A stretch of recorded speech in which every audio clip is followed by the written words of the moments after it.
มื้อนี้ลืมเขียนสตาร์เตอร์บาร์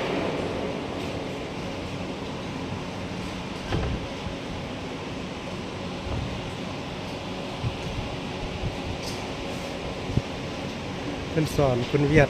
ก็สร้างเฮ็ดแล้วนี่คุณเวียด2คนเฮ็ดนำเพิ่น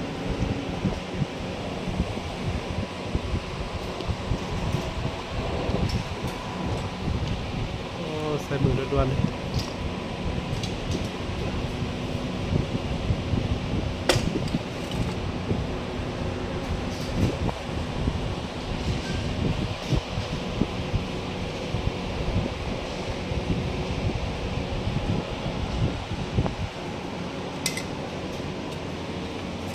อีกแล้วก็มาแทกขนาดอันนี้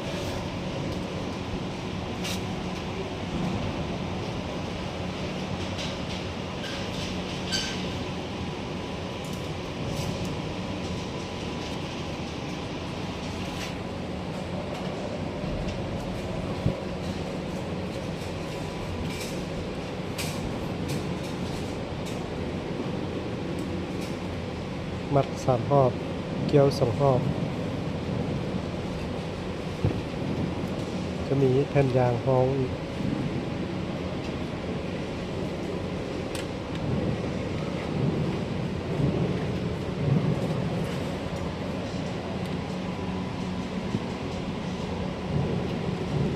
จากขุดแกนแล้วก็จึงมาบดตัวนี้ออก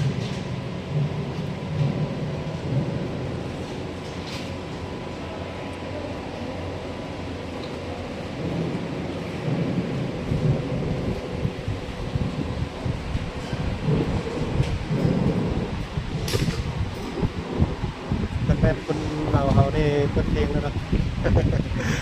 กินนี่เฮ็ดเงียบๆเลยคันแม่นคนเราเฮาได้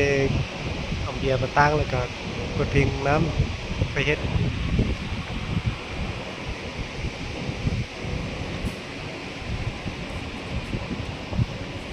จะใส่สารเซผ้าตัวนี้จะไปบัดน้ำยาตัวนี้น้ำยากับสารใส่น้ำยาตัวนี้